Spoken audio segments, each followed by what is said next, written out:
Trinador.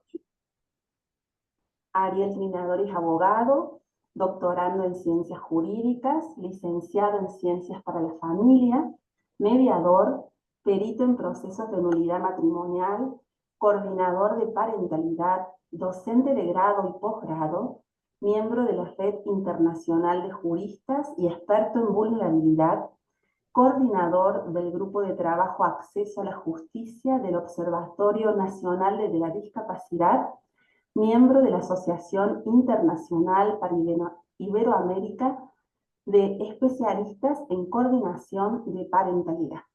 Muchas gracias, Ariel, por acompañarnos, un gusto para nosotros. Además, bueno, somos compañeros en el Instituto de Ciencias para la Familia, así que es un placer que estés aquí. Los dejo Bueno, en buenas manos. muchas gracias Marcela por la presentación. Bueno, un gusto compartir este espacio. Bueno, muy bienvenidos, bienvenidas a estos maestrandos de esta maestría en prevención de violencia. Para mí es un gran gusto estar compartiendo esta tarde con ustedes. Y bueno, sé que hay muchos colegas haciendo esta maestría, así que nada, decirles que también invitarlos a que participen activamente, que pregunten, que interrumpan, que también se pueda dar un diálogo en esta tarde, así también creo que nos enriquecemos todos a partir de la experiencia, del pensar, de las trayectorias de cada uno de ustedes. Creo que siempre, nada, suma y nutre lo que uno por ahí viene humildemente también a compartirles y a presentarles, Así que, nada, tómense esa libertad, como para ir interactuando a lo largo de la presentación. Bueno, podemos dividirlo en dos partes. Si quieren al principio, no sé si hay dudas o alguna consulta en particular con respecto al material del aula o con respecto a la actividad que tienen que completar, en particular aplicando un poco el contenido de esta unidad en concreto. Si quieren podemos conversar de eso y después puedo avanzar un poco con lo que tenía preparado para compartirles hoy. Marta, me parece que querés preguntar algo. Sí, Adelante. se notó que prendí el micrófono. Bueno, Mm. buenas tardes, encantada Ariel. Nosotros con mis compañeras estábamos hoy pensando que había en el cronograma 2 foros que había que participar, pero la verdad no los encontramos en la plataforma. No sé Bien. si, la verdad no sé si todavía no se abrieron, si se van a abrir o no. ¿Me Bien. escuchan? Sí, sí, te escucho perfecto. Gracias por, bueno, voy a revisar cuando terminemos la clase y en todo caso mandamos un mensaje también en el aula. Perfecto, sí, sí, porque Pero, se habilitaba el 15 y vencía ahora el 22 y creo ok, que había uno que también se habilitaba ahora en estos momentos, que era, me parece que era sobre su materia también, así que bueno, nada, por eso más que nada. bien. A lo mejor hay algo ahí de la configuración. La idea de esta actividad es o sea, que puedan ir también del planteo de la noticia o del caso que ustedes tienen que analizar, ¿sí? Lo que les queríamos proponer concretamente con esta unidad es que puedan identificar derechos vulnerados, ¿sí? Derechos reconocidos en la Convención, y que en esa noticia ustedes identifiquen que puedan estar vulnerados. Un poco esa sería la síntesis de la actividad que les pedimos que realicen en esta semana. En todo Ah, caso, bueno, después vemos, a lo mejor en vez de que termine el 22, nos agregamos un día más, pero sin ningún problema lo vamos a... Si hay alguien que no llega, digamos, con los tiempos a completar la participación, vemos de solucionarlo sin ningún inconveniente. muchas gracias, Ariel. No, a vos, Marta, por el comentario. Carolina, adelante. Sí, ¿qué tal? Buenas tardes, Buenas doctor. tardes. La consulta que por ahí tenía es que nosotros lo estructuramos en torno a esta unidad señalando cuál era todo el marco normativo desde la Convención, las leyes nacionales y las leyes provinciales de Córdoba, y cuáles de Excelente, ellas iban a estar vulneradas para realizar la estrategia de intervención. Hacer, excelente. digamos, hacer ese abanico estaría correcto también. Sí, súper completo además, ¿eh? Bueno, Porque ajá. digamos, está bueno esto que menciona la compañera, para si alguien también quiere ir en esa misma línea, identificando normativa específica de la provincia en la que cada uno de ustedes se encuentra, está muy bueno porque también eh, es un indagar, es un investigar, ¿no? Dentro de su propia realidad y también de lo que va a ser su propio campo de intervención. Así que el que pueda, los animo a complementarlo también en esta línea como lo planteaba Carolina. Si no, identificando la convención es suficiente, ¿sí? Y ahora después en la presentación voy a explicar por qué sería suficiente, ¿no? Pero me parece excelente el planteo y felicitaciones, Carolina. Que hay un compañero, disculpen, no, pero no puedo dejar de saludarlo, un compañero de cohorte de cuando cursamos la licenciatura, colega Carlos Di Prato, un gusto saludarte, Carlos. ¿Qué tal, Ariel? Un gusto volver a verte ahora en distintos roles. Así es, bueno, Un bienvenido, gusto verte, Ariel. igualmente. Bueno, ¿alguna otra consulta? ¿Algún comentario también? Si no, podemos ir avanzando, si les parece. Bien. Bueno, un poco el planteo. Yo ahora que voy a estar compartiendo, voy a dejar de verlos a todos. Así que lo que les pido es si alguien quiere decir algo,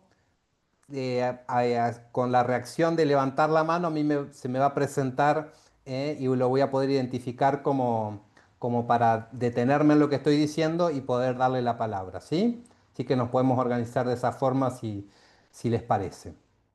Bueno, lo que quería compartirles esta tarde es un poco la mirada jurídica y más concreta con respecto al abordaje de la discapacidad en particular. Y en nuestro país contamos con la Convención de los Derechos de las Personas con Discapacidad, y bueno, y lo que yo quería que reflexionemos un poco es sobre la importancia que tiene este instrumento jurídico en el ordenamiento argentino, ¿sí? Porque esta convención es uno de las pocas instrumentos a nivel mundial que tiene la mayor adhesión de países que la han suscrito y la han incorporado a sus ordenamientos jurídicos. Es de los pocos casos, digamos, que se han dado, ¿no? Con lo cual, esto también es fruto de el camino que se recorrió previamente, del trabajo que realizaron los estados parte de la Organización de Naciones Unidas en la elaboración de este instrumento, ¿no? Entonces, justamente eso habla de la importancia que el mismo tiene. Y para nuestro país, en particular, si bien Argentina lo suscribe y lo incorpora a su ordenamiento jurídico, después vamos a ver que quiso destacarlo aún más nuestro país, ¿sí? Dándole un mayor rango a nivel normativo, ubicándolo por encima de todas las leyes que había y que hay hasta el momento, y después las que vengan van a tener que, por supuesto, subordinarse a la misma. Así que nosotros van a ver después que lo vamos a mencionar nuevamente, pero está incorporado al texto de la Constitución, ¿sí? Por un mecanismo que surge luego de la reforma del año 94 de nuestra Constitución Nacional, con el cual a determinados, ¿sí? Eh, bueno, convenios internacionales se les da el rango de derechos humanos, y a partir de ahí es que se lo pone por encima de todas las leyes que puedan dictarse. Y las que se dicten después, como decía, deberán adecuarse, ¿sí?, a el contenido de la convención. Bien. Esperen que no puedo pasar. Ahí está. Ahora sí. Bien. Bueno, como ustedes han ido viendo a lo largo de la unidad 1, con las dos clases de la profesora Victoria Bain, la convención, podemos decirlo, hay a través también un texto, en realidad es una tesis doctoral de la doctora Agustina Palacios, en la cual ella estudia todo el proceso de elaboración de la convención y ella esboza, plantea en su trabajo que, y después es aceptado, digamos, por la mayoría de los autores, que la convención plasma el modelo social. Es decir, todo ese movimiento que hubo de las familias principalmente y de las propias personas con discapacidad, lo que se llamó el movimiento social de la discapacidad, bueno, en la convención lo adopta y lo recepta, explicándolo también en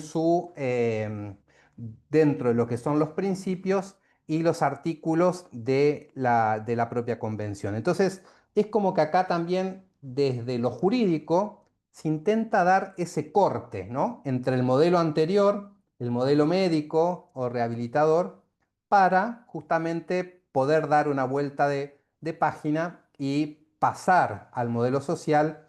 Y hoy ya se está hablando de un modelo de derechos humanos, un poco más todavía que el modelo social.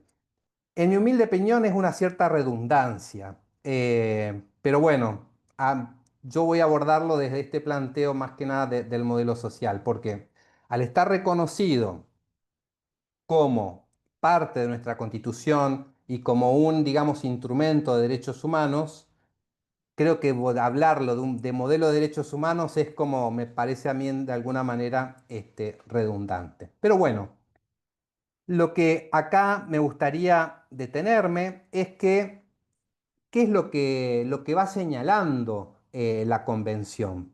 Y lo que expresa es que reconoce a la persona con discapacidad como persona jurídica y garantiza la capacidad amplia y plena de ejercicio de los derechos en todos los casos, con apoyos y salvaguardias cuando sea necesario. ¿Qué quiere decir esto? Antes, como la mirada del modelo médico y del modelo rehabilitador, las personas con discapacidad eran sujetos de tutela, ¿sí? Muy parecido a lo que es también cómo era el abordaje con los niños, niñas y adolescentes, ¿no? Era como que había que proteger, como que había que también, siempre era otro el que ejercía sus derechos en su nombre o en representación, ¿sí?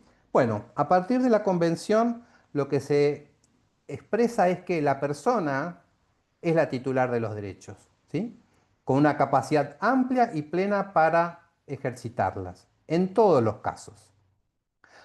Ahora bien, como habrán visto en el material también, hay circunstancias, ¿sí?, en las que la persona necesitará de algún apoyo para realizar alguna acción concreta o para poder ejercer algún derecho en particular.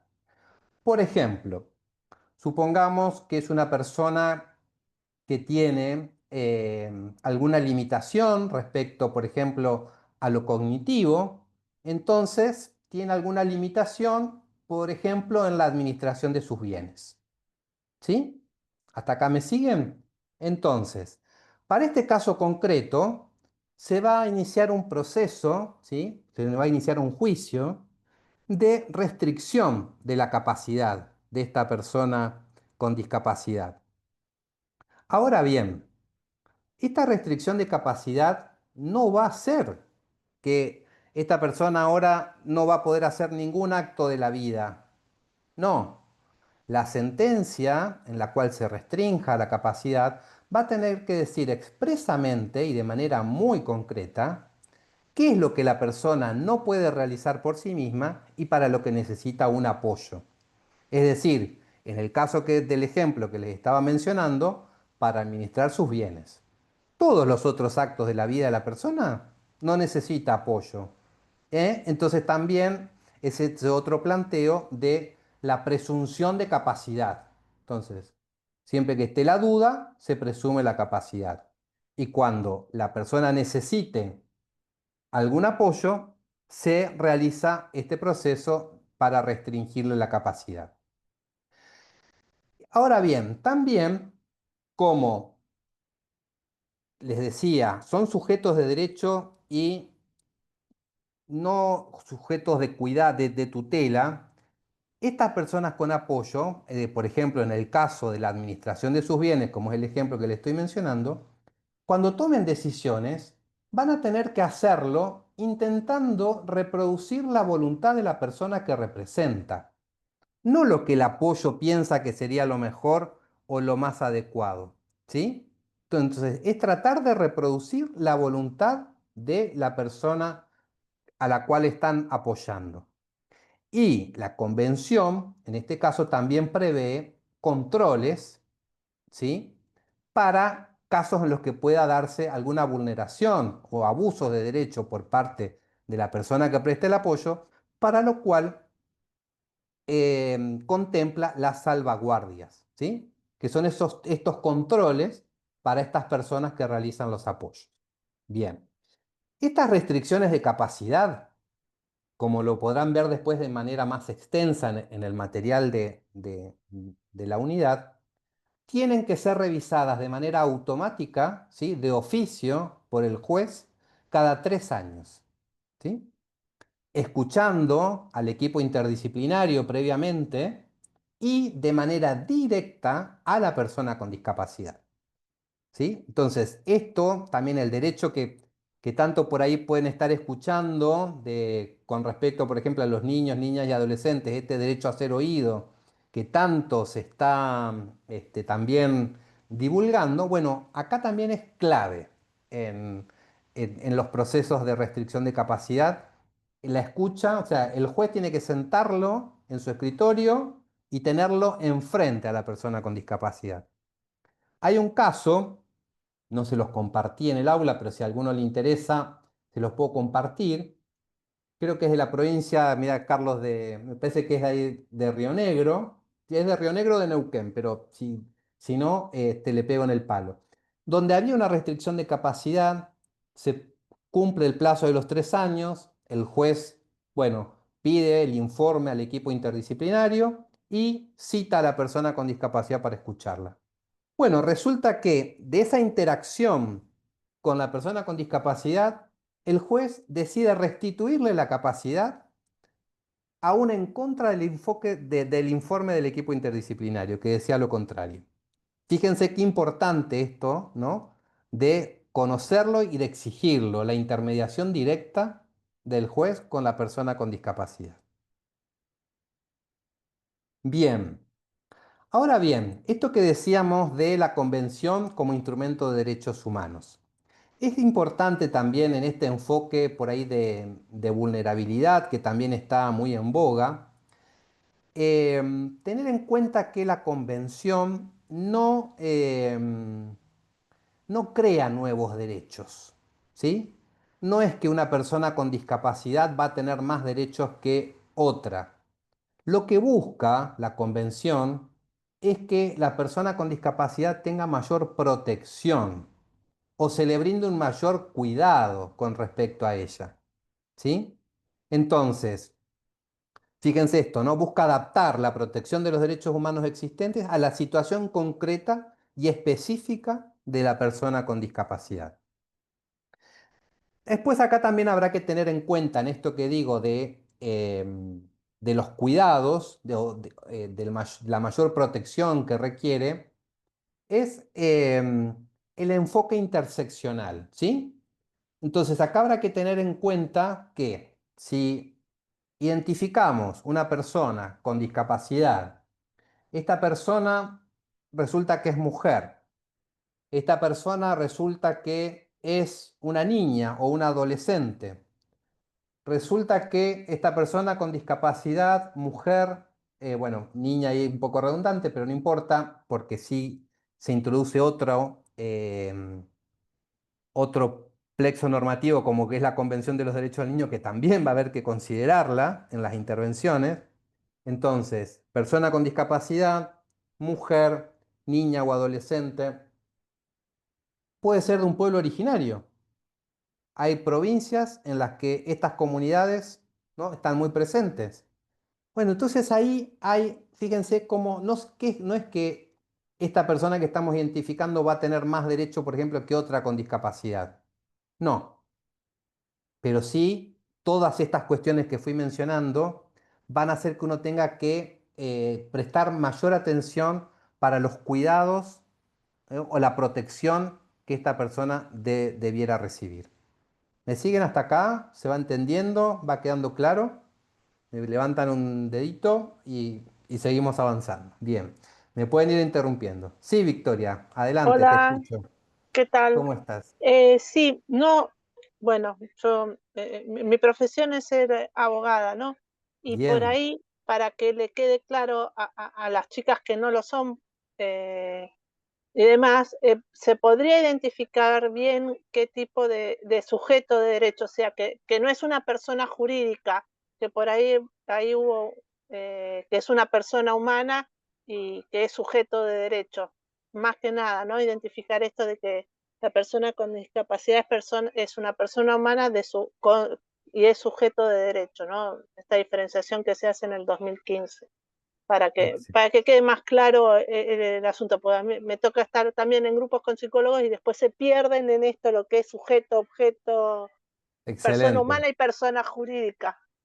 Buenísimo. Gracias, Victoria, por el No, aporte. no, de nada. Bien.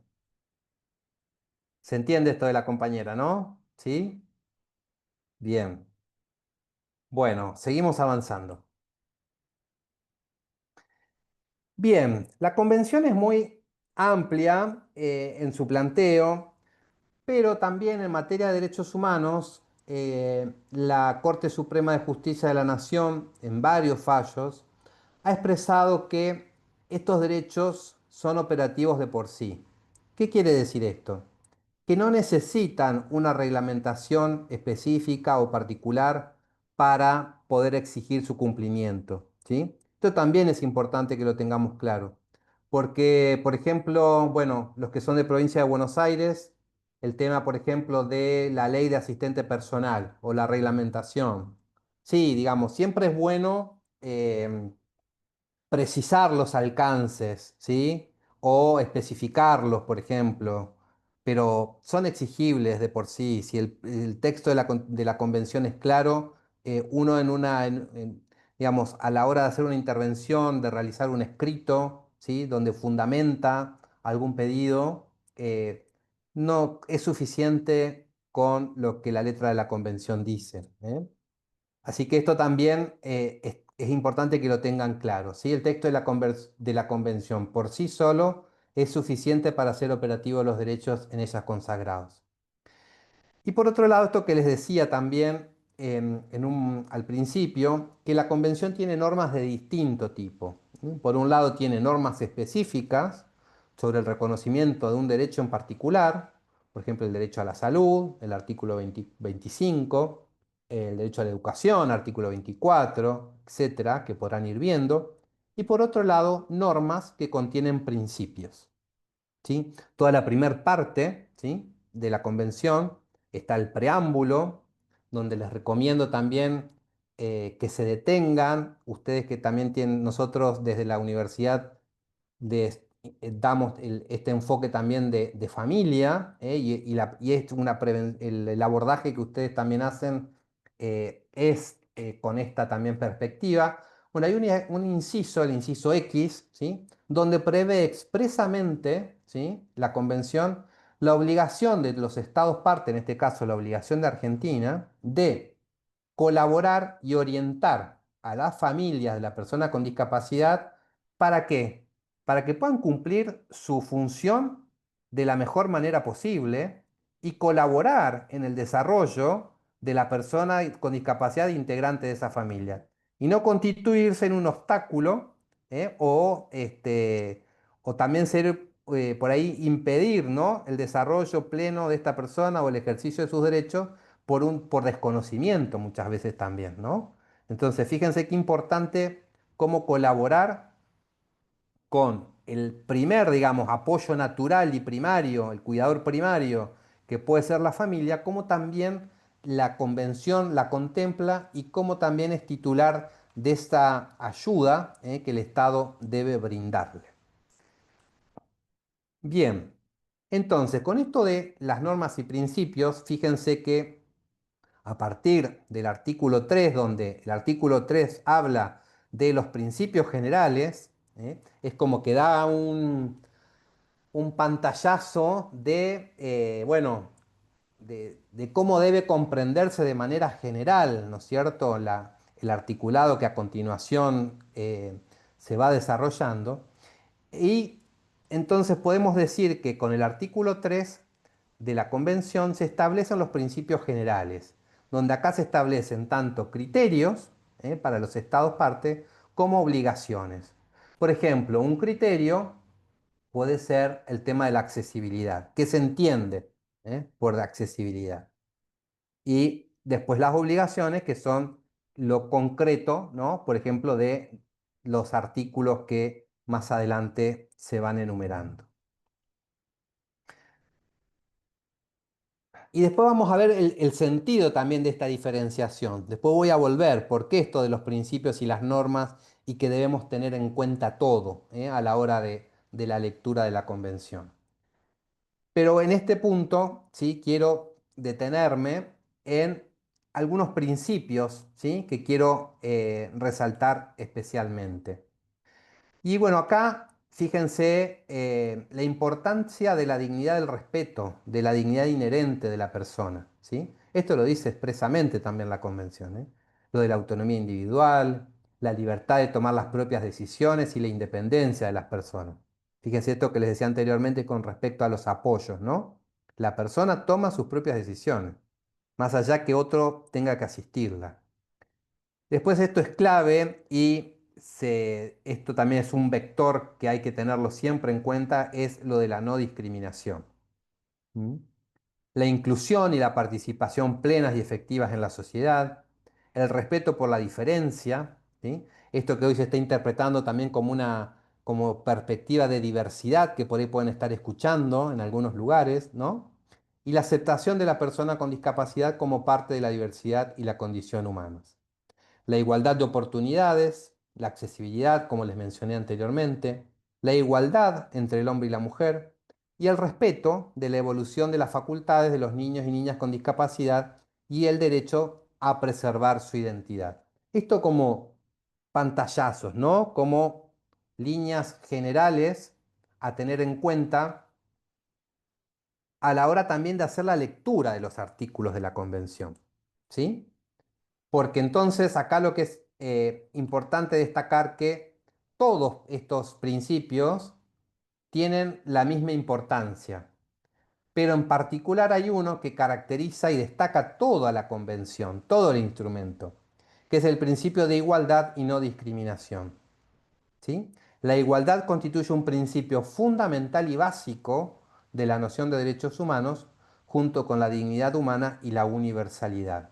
Entonces acá también a la hora de ustedes analizar una situación, al tomar conocimiento de alguna realidad concreta de una persona con discapacidad, bueno, más allá de las circunstancias particulares que pueden englobar una situación de violencia, ¿no? Pero digo en general, antes de es este tema de analizar, bueno, a ver, ¿qué pasa acá? ¿Está en igualdad de condiciones la persona con discapacidad? ¿O veo que no? ¿Sí? Entonces ahí veo si está o no se está dando una situación de discriminación. Esto es clave, en igualdad de condiciones. Y también, otra cosa que vamos a ver después más adelante también, igualdad de oportunidades. Porque si no, también se está dando una discriminación. Fíjense cómo va jugando este principio y lo vamos aplicando ante distintas situaciones. Seguimos avanzando. Bien, a partir del artículo 5, en el primer párrafo, ahí se desarrolla, como les decía, en manera concreta el concepto de igualdad sustantiva para las personas con discapacidad. Esto incluye, este artículo, tanto la igualdad de oportunidades como la de resultados. Esto implica, ¿sí?, no solo una igualdad legal establecida en la letra de la ley, sino también en el efectivo goce de los derechos. A esto habla del fondo, ¿no?, de esta igualdad sustantiva. Entonces, es importante decir que la persona con discapacidad puede ejercer sus derechos en igualdad de condiciones a las demás, sin ser discriminadas por motivo de discapacidad. ¿Sí? Esto es clave también que lo tengamos presente. Seguimos avanzando. Esta igualdad de oportunidades como principio general de la Convención en virtud del artículo 3 constituye un paso, importante en la transición de un modelo de igualdad formal a un modelo de igualdad sustantiva. Fíjense esto de la igualdad formal, ¿sí?, lucha contra la discriminación directa, tratando de manera similar a las personas que están en situación similar. Y la igualdad sustantiva, en cambio, aborda también la discriminación indirecta y estructural y tiene en cuenta las relaciones de poder. Fíjense acá cómo empieza también a tomar forma estas cuestiones que juegan generalmente en las cuestiones de violencia y en las situaciones también ahí, las intrafamiliares, ¿no? Y después lo que son las violencias estructurales o las que ustedes han ido viendo a lo largo de las materias que han ido recorriendo. Entonces, la igualdad es tanto un principio como un derecho. Es una obligación de cumplimiento transversal, no gradual. Esto también es importante que lo tengan presente.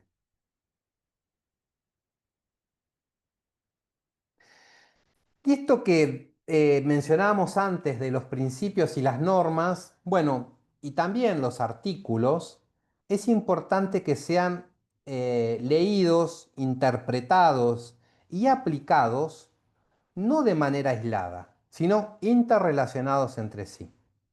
Entonces, esto también a la hora de argumentar, es importante no quedarse con, bueno, a ver, por ejemplo, o sea, algo, por ejemplo, de lo que estoy investigando, el tema de la inclusión educativa, ¿sí? Bueno, si a priori hacemos un análisis de inclusión educativa, bueno, ¿qué derecho, qué artículo tengo que leer con detenimiento y analizar para ver si se está aplicando, si se está vulnerando? Bueno, voy derecho al artículo 24, que es el que consagra el derecho a la educación dentro de la Convención. Ahora bien, yo los invito a ir un poquito más allá, por ejemplo, ¿no? Y hacer una lectura, por ejemplo, bueno, ¿para qué es necesario que la persona estudie? ¿Alguien me quiere responder? ¿Se animan? Es básico. Sí, es un derecho fundamental, porque la ¿Pero para persona qué, al Carolina? estudiar y formarse se desarrolla no solo intelectualmente, sino de forma integral como persona, ¿no es cierto? Porque no es solamente el desarrollo intelectual, sino todo lo que la educación implica, ¿no es cierto? Formación Bien, en emociones, en habilidades sociales, etcétera. bien. Entonces, para Carolina es importante la educación para un desarrollo integral de la persona. Muy bien. Victoria, no habías levantado la mano, pero habías desmuteado. Adelante y después Ah, Ayelem. no, eh, es importante formarse en la teoría, es decir, estudiar, porque muchas veces hay personas que hacen la práctica de todo esto, pero no saben por qué la hacen, ¿no? De la misma manera que a veces hay personas que saben mucho de teoría, pero cuando llevan esa teoría a la práctica no funciona. Es decir, tiene que haber una conjunción entre la teoría y la práctica. Bien, Estudiar sirve saber el por qué es así y no de otra manera.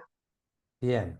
Entonces, si te interpreto bien, para Victoria sería importante estudiar para después poder ejercer en la práctica, ¿no?, los derechos, por ejemplo, que le corresponden, ¿no? O exigir lo que le corresponde. ¿Sería por ahí un poco? ¿Te interpreto bien? Sí, sí, tener un fundamento y un argumento de por qué en la práctica se llevan a cabo de esa manera y no de otra. O si ver en Bien, la práctica que se está haciendo mal, bueno, poder rebatir con un fundamento y un bien. argumento. Pero acá yo estaba enfocando con la persona, ¿eh? No ustedes como Como agentes, profesión. digamos, como profesionales, exacto. Porque es importante que la persona estudie, pero está bien esto, porque el conocimiento ayuda y empodera. Entonces también lo puedo interpretar y llevarlo para ese lado si estás de acuerdo, Victoria. Sí, sí, sí. Excelente. Bien, Ayelén, adelante. Hola, ¿qué tal? ¿Cómo Un estás? abrazo a todos, ¿eh? Principalmente para cuestiones simples, desde comprar algo, necesitas leer una etiqueta para vivir en sociedad, para Bien, entender algunas, no sé, interacciones, ver una propaganda, orientarme con un celular, bien, tomarme un colectivo, o sea, lo he pensado desde cuestiones básicas de la vida cotidiana, habilidades propias para vivir en sociedad. Necesito saber leer, excelente. entender un número, manejar el dinero, todo eso necesitamos cuestiones, por eso digo, es tan importante la educación, porque es un obstáculo muy grande no adquirirla, no adquirir esas habilidades. Por eso lo pensaba desde ese lugar. Bien. Buenísimo. Entonces, la educación como herramienta o como llave para poder también manejarse de una manera autónoma, ¿no? Pues, excelente. Carlos, adelante. Sí, justamente la última palabrita que mencionaste, fortalecer la autonomía, o Bien, sea, la educación como una herramienta que promueva la autonomía y con ello, bueno, todas estas cuestiones que las compañeras fueron mencionando, detallando. excelente. Dije autonomía para no decir algo específico que la convención, pero que ahora lo voy a retomar. Gracias, Carlos. Carla, adelante. Hola, ¿qué tal? No, así como decían las compañeras en relación a alcanzar la autonomía y cierta independencia y que no quede circunscripto la educación en relación a la lectoescritura, que puede ser la Bien, educación ¿cómo se llama? Oficios o, porque, bueno, depende la discapacidad, por supuesto, el nivel cognitivo o de alcance de determinados, si no, siempre queda como por fuera de, ¿no? Porque si no, uno bien. imagina bueno, tiene que ir a la escuela. Bueno, pero a la escuela, ¿a qué tipo? ¿Qué nivel de, o sea, ¿no? ¿Qué Sí, nivel de sí. necesidad? ¿Qué adaptación? Bueno, eso, pero Perfecto. bien, Gracias, gracias Carla. O sea, no solo la educación para adquirir conocimientos teóricos, sino para no ir más allá. Es un claro, poco lo que estás planteando. exacto. Excelente. Bueno, fíjense de este derecho a la educación, todo lo que fue saliendo, ¿no? Y eso es lo que me gustaría que a la hora de interpretar o de analizar un derecho, se enfoquen de esta misma manera que lo han ido haciendo ahora, ¿está?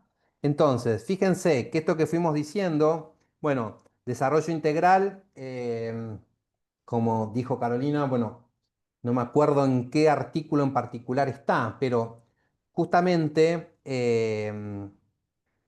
esto que se fue diciendo, o sea, ¿para qué estudia? El chico estudia el primario, el secundario, después el que puede sigue la universidad o sigue los oficios, también como decía por ahí creo que Carla. Bueno, fíjense esto del artículo 24 relacionándolo con el artículo 19 de vida independiente, que esto que fuimos diciendo, necesita estudiar para adquirir autonomía, para poder desenvolverse autónomamente en la sociedad. Y el artículo ese también está relacionado con la inclusión social. Inclusión social que necesariamente lleva unido el acceso a un trabajo también de esta persona. Porque si no se capacita y no estudia, le va a resultar también bastante difícil después tener un trabajo. Entonces fíjense ahí, ¿no? Cómo ir interrelacionando. Artículo 24, artículo 19, el artículo después de trabajo.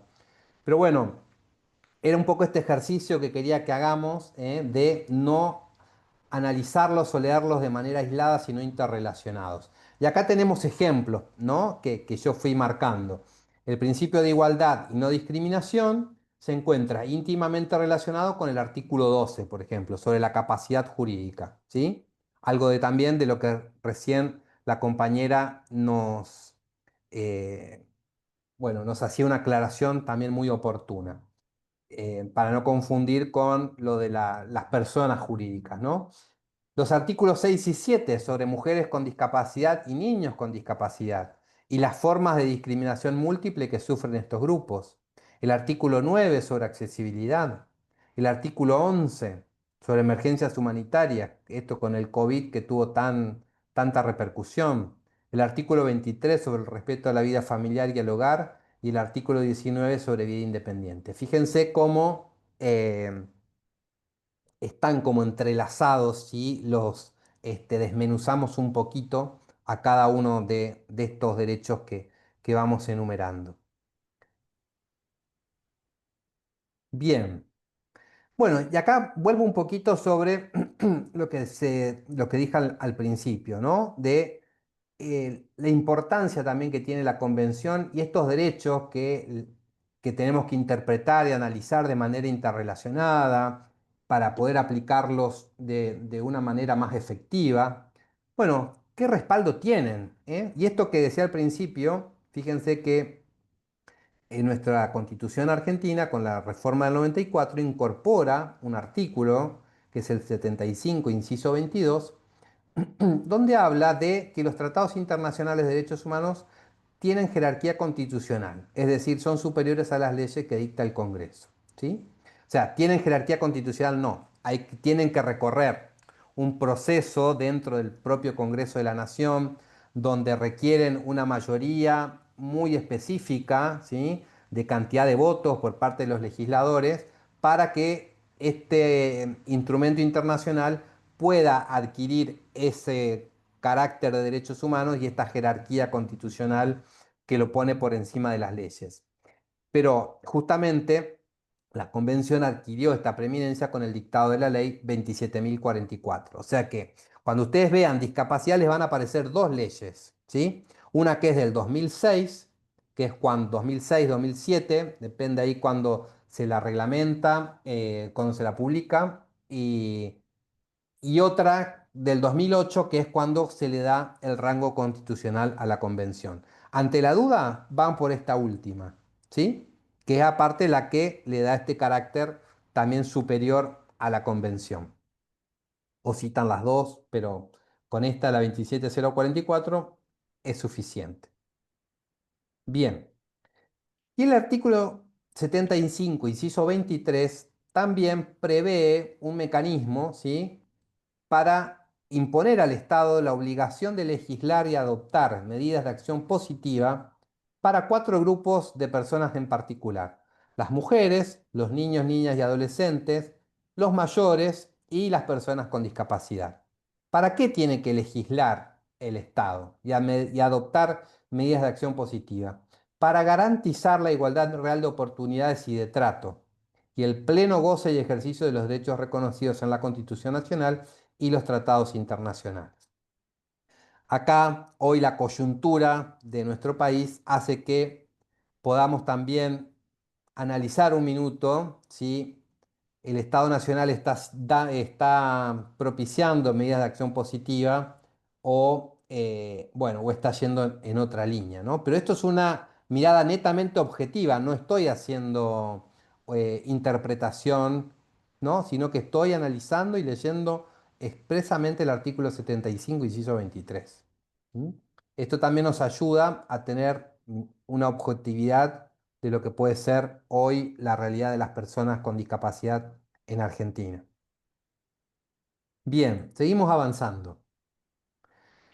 Y ahora sí quiero, de alguna manera, introducirme un poco más concreto en lo que es el tema de la violencia.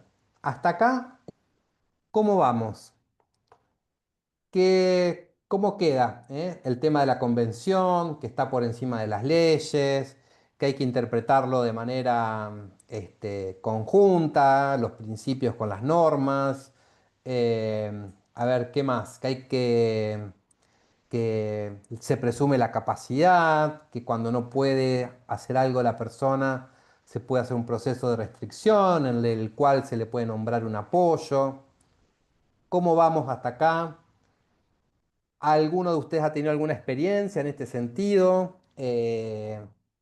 ¿Ha conocido algo de esto, de lo que venimos desarrollando? ¿Algún comentario que quieran hacer para Profe, yo sumar? sí, no sé Sí, si me Alba. escucha. Sí, Sí, yo soy perfecto. profesional de la Junta Adelante. Evaluadora de Discapacidad. Excelente. Entonces nosotros en todo lo que, de hecho en el trabajo que hice, que usted pidió en la materia, yo cité ahí justo este artículo, por eso cuando usted lo pone, y también cité el artículo 8 y todo, nada más que no quería hablar, porque digamos que para mí es cosa de todos los días eso, al ser profesional de eso, y de hecho atiendo de lunes a viernes por consultorio, para cualquier consulta, cualquier interconsulta, igual con respecto a discapacidad o a qué especialista hay que derivarlo y todas esas cosas, y los sábados hago junta directamente de 8 a 2. Y Bien. ahí estoy desde el 2013, estoy en discapacidad. Qué bueno. A ver, me quedo súper tranquilo, por lo menos que no me estás refutando nada de lo que he dicho, Alba, con tanta experiencia, con lo cual vamos por la buena senda. Sí, sí, nada más que, bueno, usted va hablando y yo vi mirando el trabajo que hicimos con mis compañeros, porque nosotros nos enfocamos justamente en esto, lo que es el informe social y también en la convención, ¿no? Y nosotros nombramos algunos artículos y usted ponía, y yo automáticamente iba a ver qué pusimos nosotros, pero no, estábamos bien encaminados, digamos. No, y Excelente. excelente la clase, yo estoy Bueno. escuchando, por eso es que estoy en silencio, pero estoy. Bien, buenísimo.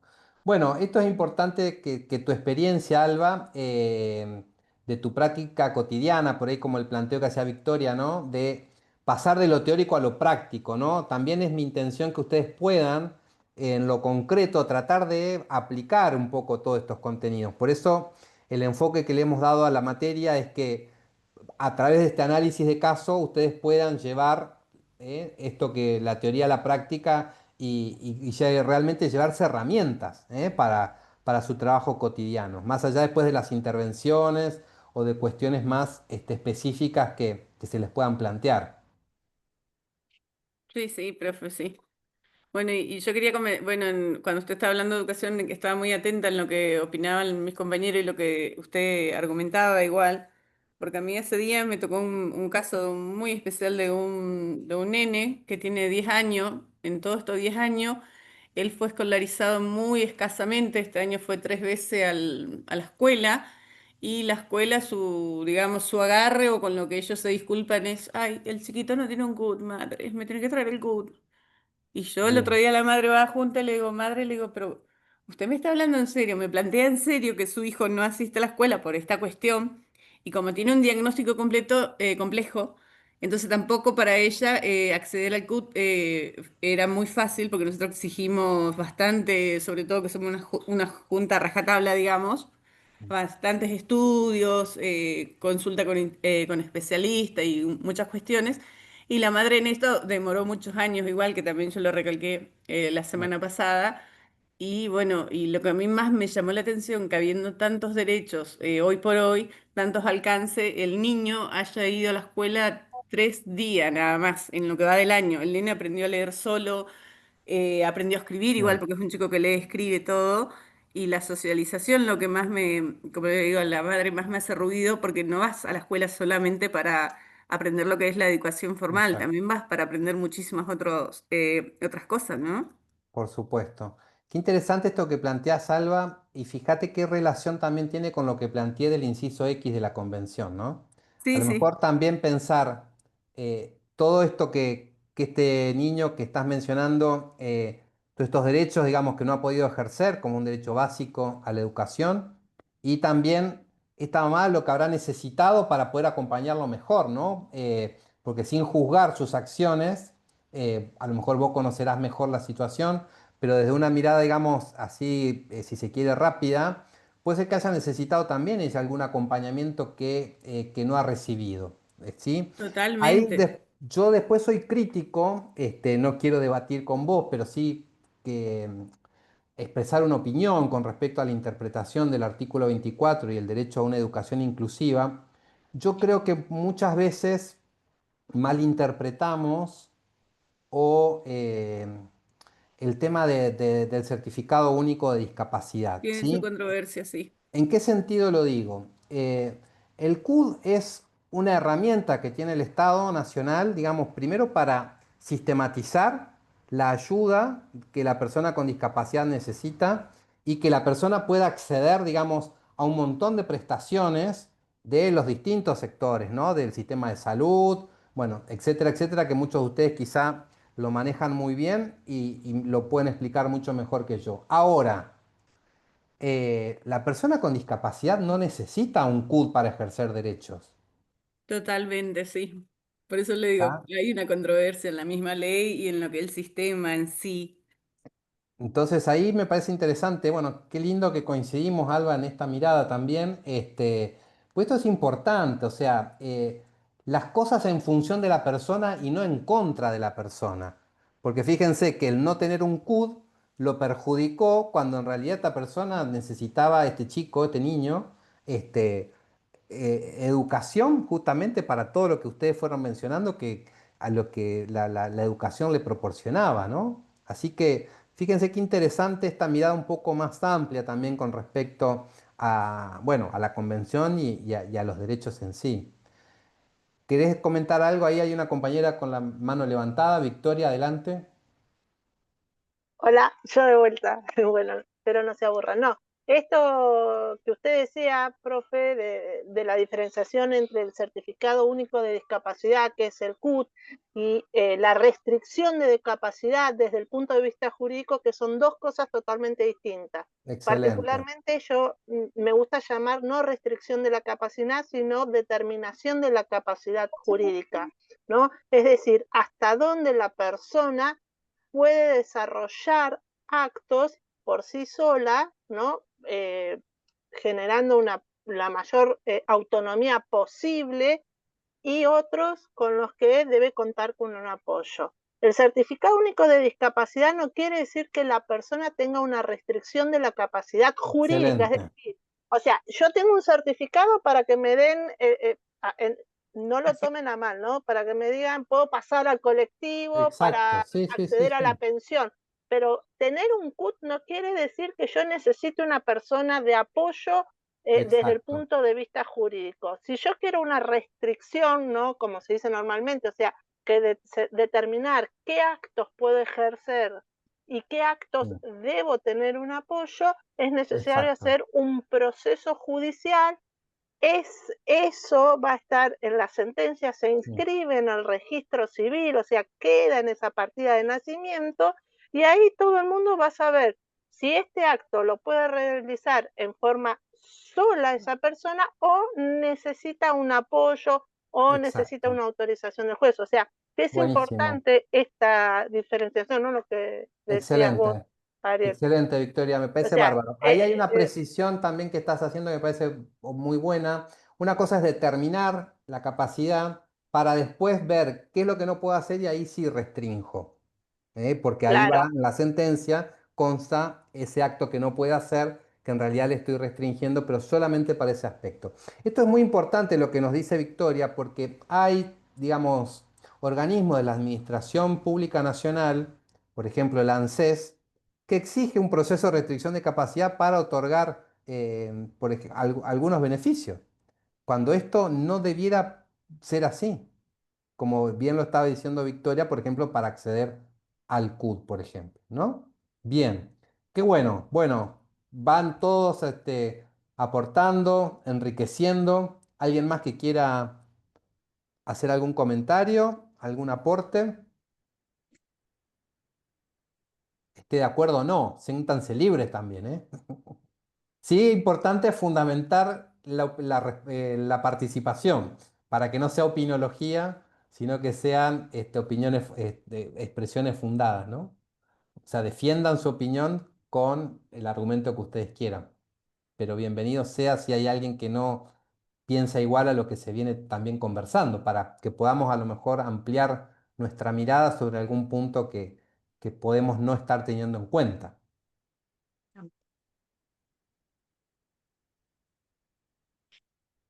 Bien. Silencio, eso quiere decir que podemos seguir avanzando. O están cansados o viene todo muy, todo de acuerdo, todo muy claro. Ailén, ¿querías decir algo? Ayelén, perdón. Estabas desmuteada. No, quedó ahí abierto el micrófono, profe, perdón. Excelente, no, ningún problema.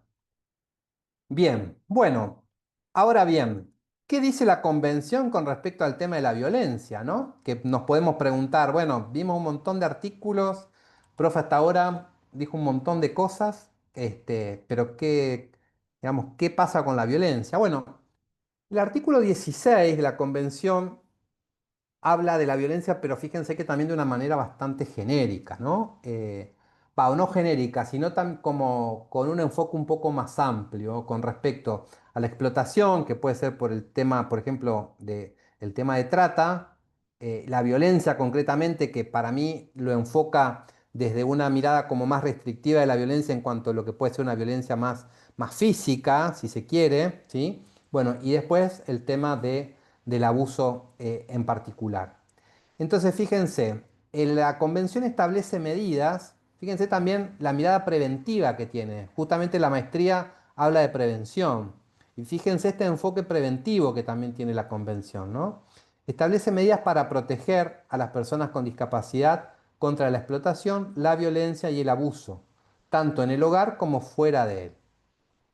Y principalmente establece que los estados, y en este caso Argentina, no sé si hay algún alumno extranjero, algún maestrando extranjero, pero en este caso Argentina debe adoptar medidas legislativas, administrativas, sociales y educativas para prevenir todas las formas de explotación, violencia y abuso, incluyendo las relacionadas con el género. Concretamente, en cuanto a la prevención, dice que se deben implementar formas de asistencia y apoyo que consideren el género y la edad, además de proporcionar información y educación, fíjense también qué importante lo de la educación que mencionábamos antes, para prevenir, reconocer y denunciar estos casos. También es importante que consideremos la convención, en la última parte, habla del Comité de los Derechos de las Personas con Discapacidad. ¿Para qué está previsto de alguna manera el comité? Para supervisar la aplicación de la convención sobre los derechos de las personas con discapacidad por parte de los estados que suscribieron la convención, como es el caso de Argentina. Entonces, lo que podemos de alguna manera como para una cuestión práctica y en la lectura. Podemos simplificarlo de esta manera. La convención dice el qué de los derechos y las opiniones consultivas o las observaciones generales en realidad de los comités o los informes que el comité hacen hablan del cómo de los derechos, ¿sí? Entonces ahí hay una regla por ahí práctica, la convención el qué y los instrumentos por los cuales se expide el comité el cómo, ¿eh? Se deben interpretar o entender los derechos, porque por lo general amplía cómo debe leerse, interpretarse o aplicarse los derechos consagrados en la Convención. Entonces, el comité es parte de la Convención, y esto también tiene que quedar claro. ¿Y por qué traigo a colación también esto del comité? Porque el comité, una de las funciones que tiene, ¿sí? Además de la que vimos de supervisar, también debe recibir y analizar, disculpen que ahí hay un error de tipeo, los informes presentados por los estados partes sobre las medidas adoptadas para cumplir con sus obligaciones conforme a la convención y los progresos realizados. Es decir, que Argentina, o sea, en 2006 firmó la convención, en el 2008 le dio el rango constitucional, ahora ya Argentina se queda de brazos cruzados. No, digamos, Argentina lo que tiene que hacer es, digamos, que la convención se aplique en su totalidad, que los derechos consagrados en la convención puedan ser ejercidos por todas los ciudadanos, todas las personas con discapacidad que habitan su territorio. Entonces, es como tiene como que está de alguna manera activo esto, ¿no? No es estático. Entonces, justamente por eso el comité supervisa, analiza, ¿sí? Cómo está el cumplimiento de la convención por parte de Argentina. Y acá bueno, recibe, digamos, informes por parte del Estado de una manera oficial, entre comillas, y después también recibe informes de los actores de la sociedad civil, ¿sí? ONGs, organismos que trabajan con personas con discapacidad, también elevan sus informes, que muchos los llaman como informes alternativos, ¿no? Tipo el lado B de la realidad, ¿eh? Porque el Estado dice una cosa, ahora la calle muchas veces dice otra, ¿no? Y el comité se encarga de hacer un abordaje completo de la situación.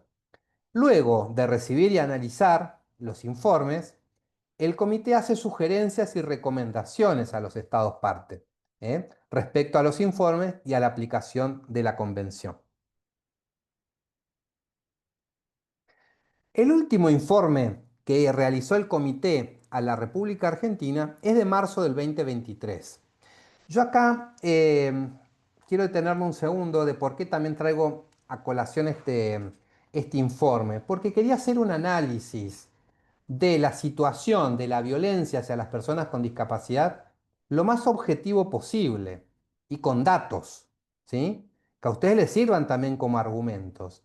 Y como las estadísticas, después vamos a ver, que es una cosa incluso que el comité señala. Primero, por ejemplo, que no tenemos en el censo, en el último censo nacional, no se indagó sobre la población con discapacidad que la Argentina tiene, ¿no? Ahí ya hay alguna falencia, digamos, en cuanto a insumo para después las políticas públicas. Y fíjense, para todas estas acciones que mandaba el artículo 16 como obligación argentina para justamente prevenir, ¿no? La violencia contra este sector de la población. Si no conozco, no tengo un pantallazo de cómo está distribuida esta población en el territorio, las edades, etcétera, o esta también que hablábamos de la interseccionalidad, ¿no? ¿Cómo vamos a planificar y a proyectar políticas públicas que contribuyan a prevenir y erradicar el tema de la violencia? Entonces, objetivamente, ¿sí? El Comité de Naciones Unidas en marzo de 2023 dice respecto al artículo 16 que vimos anteriormente que, por ejemplo, ¿sí? La ley 26.485 sobre la protección integral para prevenir, sancionar y erradicar la violencia contra la mujer y otros dispositivos del gobierno nacional, sobre todo el gobierno anterior, por ejemplo, no incorporan la perspectiva de discapacidad. Se quedan cortos, ¿no? Se quedan más en un análisis de género, si se quiere, pero no profundizan en lo concreto de la discapacidad. Entonces eso es importante tenerlo en cuenta, ¿no? Lo dice el comité, no lo digo yo. Y después otra cosa que también al comité le preocupa es la escasa protección de las niñas, los niños y las mujeres con discapacidad en Argentina. En particular, de quienes se encuentran en instituciones, ¿no? Los que se encuentran internos en instituciones frente a la violencia sexual y a los malos tratos que reciben en esas instituciones en las cuales se encuentran. También al comité le preocupa, ¿sí? Las barreras que enfrentan para acceder a la justicia ante situaciones de violencia o abuso las mujeres y las niñas con discapacidad, que experimentan la violencia basada en género. Entre otras cosas, por las instalaciones a las cuales, de los organismos con las cuales tienen que intermediar, a la información que reciben, los refugios que se les prestan, los mecanismos de denuncia que son inaccesibles, sobre todo lo que es el tema de accesibilidad, ¿no? Con respecto ahí van a ver el tema de que, bueno, si es una persona no vidente, tengo una persona en la oficina que recibe las denuncias de violencia que puede interactuar con una persona, por ejemplo, no vidente, o con una persona que no sordomuda, o con alguna persona que tiene discapacidad intelectual, con la cual le cuesta bueno, el comprender algunas cuestiones y necesita de mayores explicaciones, bueno, esto es importante que lo tengamos en cuenta. Estas barreras que también enfrentan en la asistencia jurídica, en los apoyos y en los ajustes de procedimiento. Esto que decía en cuanto a, después, a la discapacidad concreta que la persona, bueno, tiene y que necesita esto de ajustar para que realmente pueda comprender, ¿no? Y también, por último, la información dispersa sobre casos de violencia contra personas con discapacidad, incluyendo la información que generan las instituciones que trabajan con las personas con discapacidad. Entonces, fíjense que la situación es muy difícil, es muy compleja y por parte del Estado Nacional, digamos, hay mucho todavía por hacer al respecto. Por otro lado, el comité recomienda, ¿sí? Por un lado dice lo que le preocupa, ¿sí? Y por otro lado dice las recomendaciones para poder subsanar estas cuestiones que fue observando. Entonces dice que en consonancia con los objetivos de desarrollo sostenible, con las metas 5.1, 5.2 y 5.5 y la declaración en 2021 del 24 de noviembre, pide que se adopten medidas para eliminar la violencia de género contra las mujeres y las niñas con discapacidad. Entonces, en este contexto, el comité recomienda que se incorpore la perspectiva de discapacidad en la legislación y en las políticas relativas a la prevención y abordaje de la violencia basada en género, ¿sí? Solamente puede ser que haya otra, yo no lo conozco, me podrán informar al respecto, pero solamente una provincia en Argentina, la provincia de Santa Fe, tiene una ley de capacitación en perspectiva de discapacidad para los tres poderes del Estado. Después, esto no existe.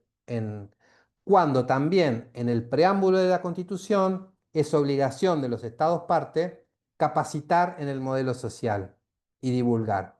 Fíjense que ahí también hay otra cuestión para seguir trabajando.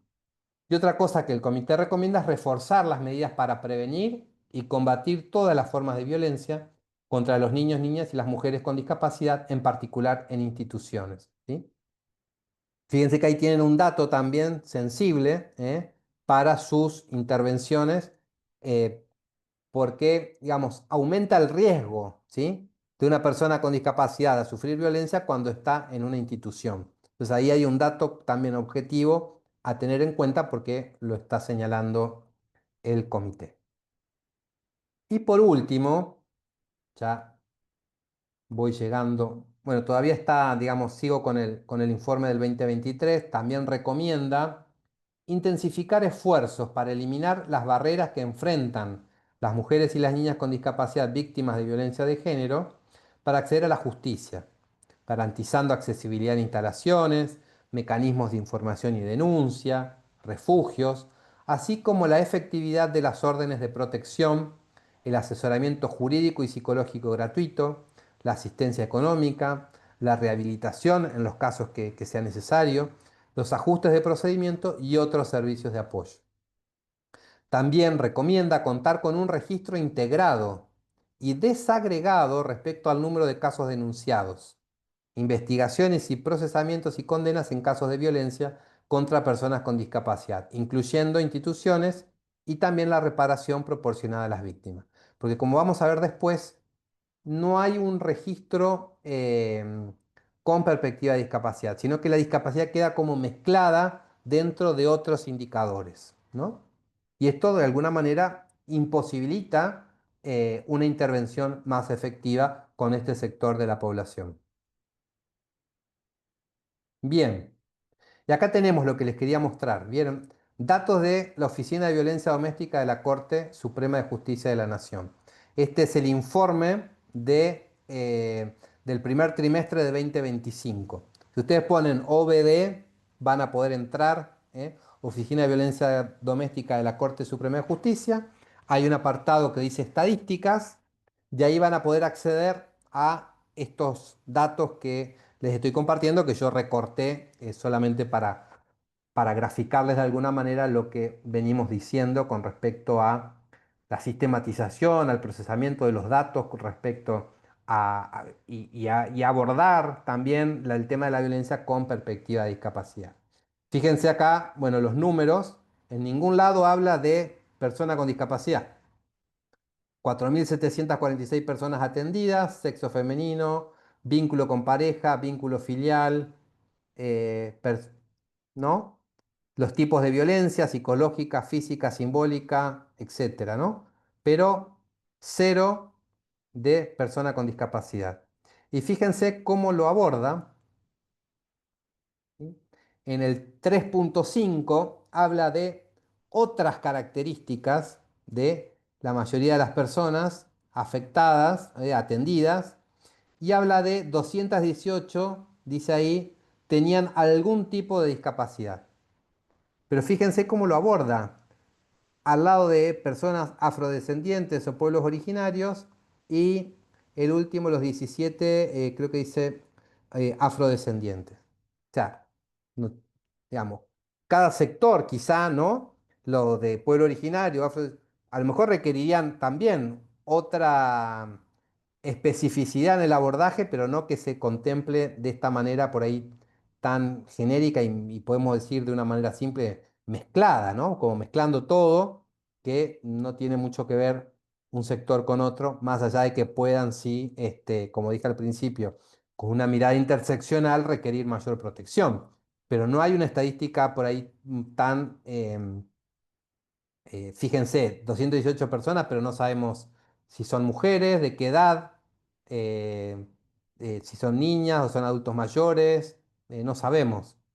Fíjense también ahí que grafica desde lo territorial, desde las comunas de la ciudad de Buenos Aires, pero tampoco hay una en qué barrios, digamos, ¿no? Hay mayor riesgo en cuanto también a que hay mayor población de personas con discapacidad, como para un abordaje preventivo, como también lo propone la convención, ¿no? Y el comité en su observación. Y por último, ¿sí? Ya para no aburrirlos y ya también vamos llegando por ahí al tiempo de la clase. Lo último que se ha dicho con respecto también, datos objetivos, ¿sí? Con respecto a la violencia, respecto a las personas con discapacidad, es un informe de la Comisión Interamericana de Derechos Humanos de mayo de 2025. Este informe de la Comisión Interamericana menciona, en relación al artículo 16, en Argentina, que persisten situaciones de violencia institucional hacia personas con discapacidad, especialmente en contextos de institucionalización prolongada. O sea, de 2023, que en realidad los informes se recabaron durante el 2022, estamos en 2025, prácticamente no ha cambiado nada de lo que les decía anteriormente del otro informe, ¿no? De la observación final. Después también dice que se han documentado casos de abuso físico y psicológico en instituciones psiquiátricas y en residencias, lo que representa una violación directa al artículo 16. Por lo cual la Comisión Interamericana de Derechos Humanos recomienda a Argentina avanzar en la desinstitucionalización de las personas con discapacidad y fortalecer los mecanismos de denuncia y reparación para las víctimas de violencia. También señala la necesidad, fíjense esto, ¿no? De la capacitación en perspectiva de discapacidad, ¿no? Capacitación específica para funcionarios públicos, personal médico y judicial en el trato con personas con discapacidad para prevenir abusos y garantizar una atención respetuosa de los derechos humanos.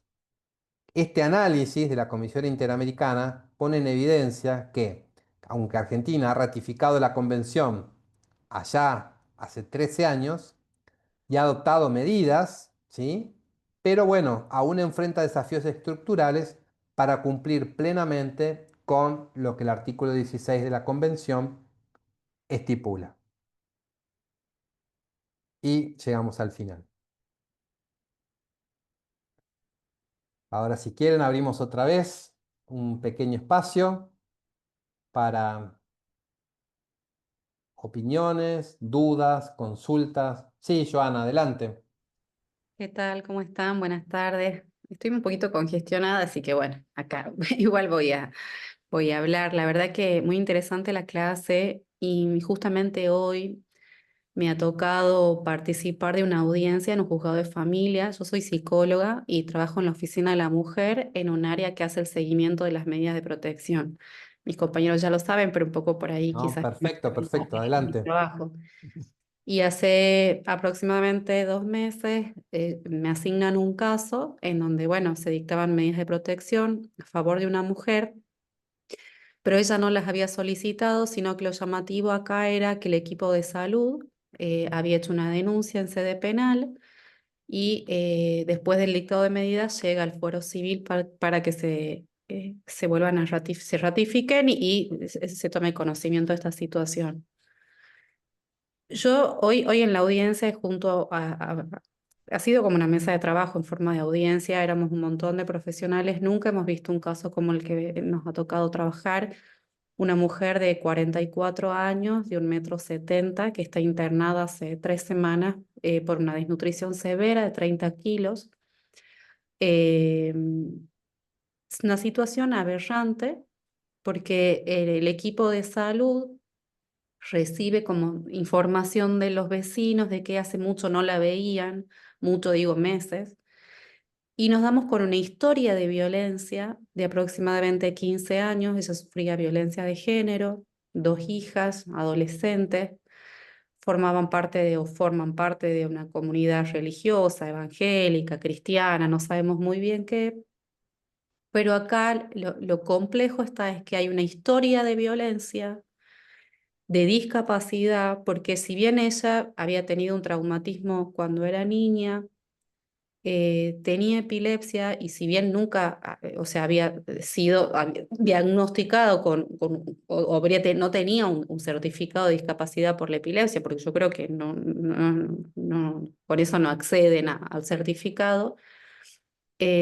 Hoy su situación es sumamente crítica, están intentando estabilizarla en el hospital acá de tercer nivel que está en Tucumán, ha perdido la posibilidad de deglución, tiene múltiples traumatismos, o sea, una situación sumamente crítica y de manera urgente el juez ha solicitado que se le genere el certificado único de discapacidad para la obtención de ciertos beneficios, tengo entendido. Porque, o sea, si bien hoy ya la situación es como muy crítica en su estado de salud, en la audiencia participaban personas de la Dirección de Discapacidad porque están tratando de, o sea, ahora ya con el certificado de discapacidad están tratando de ver de qué forma organizar por lo menos los cuidados de esta mujer en un hospital donde no tiene absolutamente a nadie. Las personas, los mismos enfermeros, y están recibiendo ayuda humanitaria de Cáritas, una situación como muy crítica en la provincia, pero por ahí pensaba en esto, cómo la discapacidad es secuelar a la violencia, ¿no? O sea, trataba de pensar en estas cuestiones como la pérdida de la autonomía en este caso y la anulación de sus derechos son consecuencia de una historia de violencia en donde los vecinos más o menos sospechaban, eh, nadie se quería meter con un tipo tan temido y cómo hoy, bueno, estas personas yo decía, estas personas de la Dirección de Discapacidad no tendrían que haber estado si esto se hubiera podido atender en otro momento, pero bueno, frente a la indiferencia, frente a la ausencia de organismos, ¿no? Ella llevaba 2 años más o menos aislada, tomando solamente agua, el hombre le daba, lo que hemos podido recabar de información, le daba un poquito de pan por las noches y agua o mate cocido. Entonces hoy como la discapacidad, esto no me hace ruido un poco, como aquí no hay una causa orgánica, sino la violencia, la confluencia de un montón de factores de vulnerabilidad, a pesar de que ella no es una adulta mayor, ¿no? Pero al ser mujer, 44 años, una mujer joven, pero hoy el Estado, yo he visto una foto de ella y digo, nunca en mi vida jamás he visto algo así. O sea, realmente la psicóloga tratante del hospital se agacha para verla porque ha perdido totalmente su fuerza, no puede ni girar su cabeza, o sea, no tiene un estado de astenia total, pero bueno, esto como la discapacidad en este caso, que hoy con su trámite, no su trámite, el trámite que ha realizado el juez de El juez. familia, bueno, van a intentar obtener como ciertos beneficios, quizás el acceder a un cuidador que la vaya a acompañar, un acompañante, pero bueno, esto de cómo es una secuela de una historia de violencia, ¿no? Y de indiferencia. Bueno, muchas gracias por compartirnos este caso, Joana. De nada. Responder, nada, ante esta situación es muy poco lo que uno puede responder, ¿no? Sí, a lo mejor tratar de identificar algunas cuestiones como para que no pase a lo mejor con otra persona, ¿no? Que no llega a la misma situación que esta señora que nos estás contando.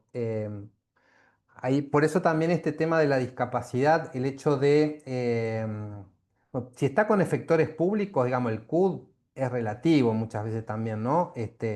Y hay lugares, por ejemplo, hay provincias donde, por ejemplo, las municipalidades tienen los cuidadores o los asistentes, digamos, y bueno, habrá que ver cómo se puede canalizar la ayuda, ¿no? Bienvenido también que suma el CUD, que a ver, que no se malinterprete, el CUT suma, ¿no? No creo Sí, que reste, lo que pero decían que... hoy parte de los profesionales es que estos casos son excepcionalísimos, o sea, es como que ellos si bien dicen no, está en un nosocomio privado, en nosocomio público, sí, mm, es como que esto excede, o sea, realmente cualquier tipo de normalidad, ¿no? Y son casos súper excepcionales, así que bueno, mm, estamos avanzando en eso, pero la particularidad es que encima el agresor tiene 85 años, ¿no? Una diferencia de mm, 40 años en la pareja, ok, una diferencia sí, generacional muy amplia, y él está ahí, no, bien. Qué terrible. interesante esto que planteas también, Joana, y después le damos la palabra a Alba. Eh, Porque ahí habrá que analizar, sin, digamos, nada, no, no quiero simplificar el caso ni todo, nada, nada en contrario de esto, pero sí a lo mejor todavía puede ser más complejo todavía de lo que vos lo estás planteando por la situación de vulnerabilidad del agresor. Fíjense acá cómo confluyen a lo mejor dos situaciones y esta persona también puede estar atravesando alguna situación como adulto mayor y puede llegar a tener alguna condición que a lo mejor también lo esté afectando de alguna manera, ¿no? Esto no lo excluye de responsabilidad ni nada por el estilo, sino digo que en el análisis y en la mirada de esta No, no, situación, él fue invitarlos, evaluado, ¿no? A no, ampliar él la fue mirada, ¿no? evaluado y tiene todas sus facultades cognitivas preservadas, Bien. totalmente autónomo. Del hecho, es pastor de una iglesia evangélica. Hasta Ujú, el día de hoy es un sí, referente en su iglesia, pero muy ujú, temido en su barrio. claro.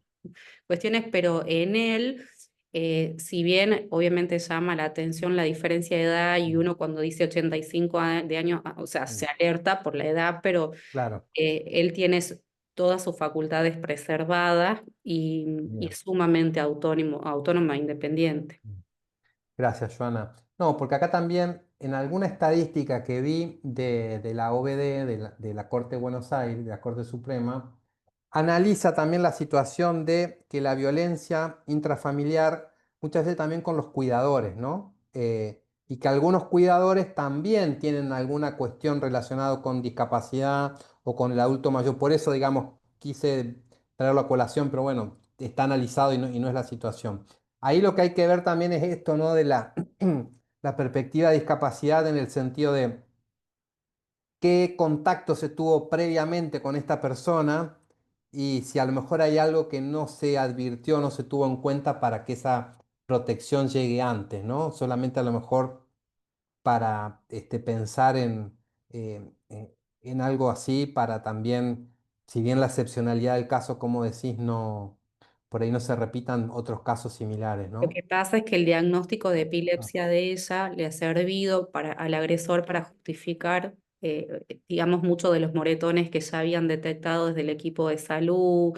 O sea, es mm, como que él justificaba todo lo que se veía en los cuadros de epilepsia de ella y bueno, pero sí han habido intentos de acercamiento, pero él cerraba las puertas. Es una claro. situación, yo intenté resumir nada en minutos, algo Sí, que sí, sí, me venimos trabajando imagino. hace muchos meses, pero en este caso la discapacidad es Claro, secuela de una historia de violencia. totalmente. Nada, como resumen y para pasar la palabra a Alba, nada, invitarte a lo mejor que esto, digamos, que incluso hasta te conmueve, digamos, por cómo también lo compartís, que a lo mejor nada, pensar en esto, ¿no? Cómo estamos analizando la propuesta de la materia y si te hubiesen tocado intervenir en otro momento, ¿qué hubieses hecho? ¿O qué harías distinto hoy? Te invito a pensar eso como para tratar de nada, si seguramente a lo mejor es muy poco lo que se puede solucionar, pero como te digo, en otros casos, que esta situación, esta experiencia y el haber atravesado la maestría y esta materia digamos, te aporten herramientas para poder eh, intervenir de una manera satisfactoria para vos, sobre todo desde lo profesional. ¿Eh? Así que gracias por compartir el caso, Joana. Alba, adelante.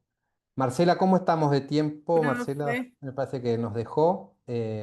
Bueno, podemos conversar un rato más, no hay problema. bueno, yo más que nada para hacerle, como estuve escuchando el casito de Joana y como yo soy justamente profesional de discapacidad, por ahí para orientarlo un poquito, no sé si le servirá o no, pero bueno, la discapacidad que en sí la epilepsia califica califica sí o sí para discapacidad, porque ¿qué pasa? Las personas al tener la epilepsia, si no están medicados, como yo Exacto, intuyo en este caso, lo esta pensé. señora habrá convulsionado más de 1 millón de veces y eso mismo le va generando cierta Claro, discapacidad mental porque exacto, se va dañando el cerebro. Y más, si lo sumamos a la violencia, es como que esto se identifica, o sea, se identifica, ¿no? Como que es peor. Y ella debe tener múltiples discapacidades si no fue medicada, o sea, mi hija, perdón, y atendida a tiempo, nada más eso. Bueno, iba a agregar más, pero se me despertó la gracias. chiquita.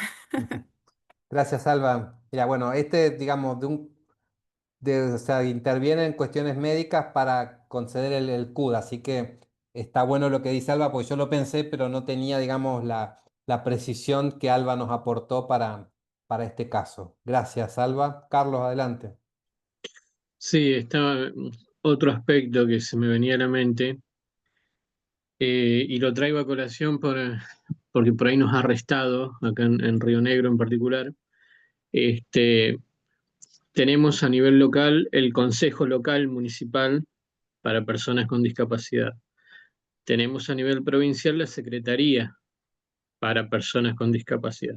Y bueno, y a nivel nacional la ANDIS, la Agencia Nacional. Pero a nivel provincial, estos dos estamentos, al ser de banderas políticas distintas, muchas veces eh, restan. Y la verdad que, o sea, lo traigo a colación como un aspecto a tenerlo en cuenta también, el tema de la burocracia en estas cuestiones y cuando muchas veces prima esto por sobre la restitución de un derecho, la garantía de un derecho. Eh, a ver, nos ha pasado, si bien ahora este último tiempo ha habido como un acercamiento entre municipio y provincia, pero a lo largo de bastante tiempo me ha pasado de eh, llevar documentación de alguna persona como para agilizar las cosas al municipio y que un trabajador, una trabajadora social me diga, cuando traigas esa documentación, no la traigas en una carpeta verde, porque el verde es el color distintivo del partido provincial, que no coincide con el color distintivo del partido municipal, que es azul. Entonces, si traes toda esa documentación en una carpetita verde, lo más probable es que termine en un tacho de basura o cajoneado por ahí y no avance ese trámite. O sea, parece una cuestión absurda, pero pasa, es una triste realidad.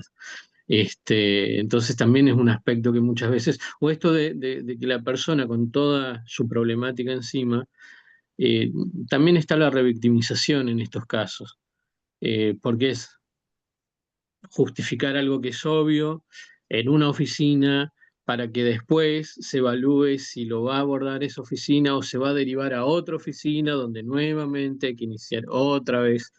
O, o sea, burocratizar algo que la verdad que es sumamente complejo. Gracias Quería por mencionarlo, sí. Y lo otro, tiro ahí la información. Al principio mencionabas el caso de Santa Fe, que tiene una ley específica. Bueno, Río Negro también tiene una ley específica, la 5639, que es de capacitación sobre discapacidad para toda la administración pública, que quedó en letra nada más porque nunca se implementó, pero Por hace el 2 ejemplo que años nos que está diste antes, sancionada y promulgada. no ha servido mucho, me parece, para ese funcionario que te Nada, recibía la nada, pero carpeta. ahí está la ley promulgada y todo, y bueno, pero hermosa, pero duerme el sueño de los justos. Bueno, Eso qué nada más quería comentar, Ari. gracias también por el ejemplo. Fíjense también esto de la violencia institucional, ¿no? Y por qué no plantearla en algunas situaciones, ¿no? Que por ahí nos quedamos con algunos tipos de violencia y esto también está bueno analizar de una manera más amplia la protección para este sector de la población. Bueno, creo que es de los más eh, olvidados, ¿no? También en todos los abordajes en particular. Bueno, de mi parte, no quiero agotarlos más. Creo que también fue mucha información toda junta, sobre todo para algunos que los que no son abogados los puedo haber agobiado un poco, espero que no, que con estos ejemplos que hemos compartido, con las intervenciones de los compañeros, estos ejemplos o estas cuestiones más concretas que todos fueron compartiendo, bueno, puedan haberles hecho bajar un poco todo ese contenido y que puedan terminar de hacerlo también en la propuesta del caso, para que también esto les sirva. Lo importante es que les sea útil, que no quede en un papel o en un PDF guardado después en la compu, sino que realmente tengan herramientas para, nada, yo siempre digo que podemos hacer muy bien nuestro trabajo, ser excelentes profesionales, pero algo nos pueden decir para mirarlo distinto aunque sea, ¿no? Y eso también abrirse a eso, ¿no? A las propuestas tanto de las materias como de los compañeros para que por ahí nos hacen repensar, digo, ¿no? Repensar las prácticas y lo que estamos haciendo bien, por ahí lo podemos hacer mucho mejor. Así que gracias por su tiempo. Gracias por participar de hoy, del encuentro de hoy. Y cualquier cuestión, duda, planteo, consulta, nos escriben por el foro, que ahí estamos atentos para responderles y acompañarlos. Muchísimas gracias. Muchas gracias, profesor. Gracias. Gracias. Hasta luego, gracias a Gracias. todos.